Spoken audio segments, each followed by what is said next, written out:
ఫంక్షన్లు పండుగల సందర్భంగా ఏదైనా సరే డీజిల్ మోగాల్సిందే, టపాకాయలు పేల్చాల్సిందే. నేటి రోజుల్లో జరుగుతున్న పరిస్థితి ఇదే. ఆనందాన్ని రెట్టింపు చేసుకునేందుకు డీజేలకు జై కొడుతున్నారు. హుషారైన పాటలకు డాన్సులు చేస్తూ హంగామా చేస్తున్నారు. అదే సమయంలో విపరీతమైన శబ్దం వచ్చే బాణసంచాను పేలుస్తున్నారు. ఇది రాను రాను మితిమీరిపోతుంది. డీజేలు, క్రాకర్స్ వాడకం వల్ల అనేక ఇబ్బందులు తలెత్తుతున్నాయి. శబ్ద కాలుష్యంతో పాటు వాయు కాలుష్యం కలవరానికి గురి చేస్తుంది. డీజే మోతలతో వినికిడి లోపాలు తలెత్తున్నాయి. అదే సమయంలో హార్ట్ ప్రాబ్లమ్స్ ఉన్నవారు డీజే సౌండ్కి ప్రాణాలు కోల్పోతున్నారు. ఇక ఫైర్ క్రాకర్స్ వల్ల శ్వాస సంబంధిత వ్యాధులు, దృష్టి లోపాలు ఏర్పడుతున్నాయి. స్వల్పకాలం ఆనందం కోసం ఉపయోగించే డీజేలు, క్రాకర్స్ దీర్ఘకాలిక సమస్యలకు కారణమవుతున్నాయి. అర్ధరాత్రి వరకు డీజే మోతలు, బాణాసంచా సౌండ్లతో నిద్రకు భంగం కలుగుతుంది.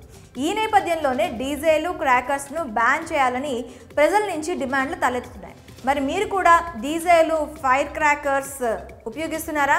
అయితే ఇక మీరు చిక్కుల్లో పడినట్టే. డీజేలు, ఫైర్ క్రాకర్స్పై ప్రభుత్వం కీలక నిర్ణయం తీసుకుంది. హైదరాబాద్లో డీజేలు అండ్ ఫైర్ క్రాకర్స్పై నిషేధం విధించింది. ఈ క్రమంలోనే హైదరాబాద్ వాసులకు బిగ్ అలర్ట్ అందించారు సిపి సివి ఆనంద్.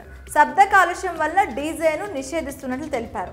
ఈ మేరకు ఉత్తర్వులు జారీ చేశారు. హైదరాబాద్ డయల్ 100 ఫిర్యాదులు రావడంతో నగరంలో రాజకీయ పార్టీ ప్రతినిధులు, అన్ని మతపెద్దలతో చర్చించిన తర్వాత ఈ నిర్ణయం తీసుకున్నట్లు సిపి తెలిపారు. DJ, sound mixer, high sound equipment పరికరాలపై నిషేధాజ్ఞలు విధిస్తున్నట్లు హైదరాబాద్ సిపి తెలిపారు. రాత్రి 10 గంటల నుంచి తెల్లవారుజామున 6 గంటల వరకు పూర్తి నిషేధం విధించినట్లు స్పష్టం చేశారు. అనుమతి ఉన్న ప్రాంతాల్లో తక్కువ శబ్దంతో అనుమతి ఇచ్చారు.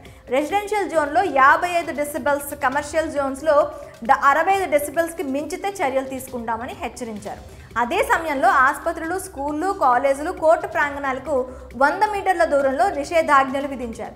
నిబంధనలు ఉల్లంఘించిన వారికి BNS చట్ట ప్రకారం 5 ఏళ్ల వరకు జైలు శిక్ష విధించినట్లు తెలిపారు. దీంతో పాటు జరిమానా కూడా విధించే అవకాశం ఉందని తెలిపారు. మరి హైదరాబాద్లో డీజేలు, ఫైర్ క్రాకర్స్ పై బ్యాన్ విధించడంపై మీ అభిప్రాయం ఏంటో కామెంట్ రూపంలో తెలియజేయండి.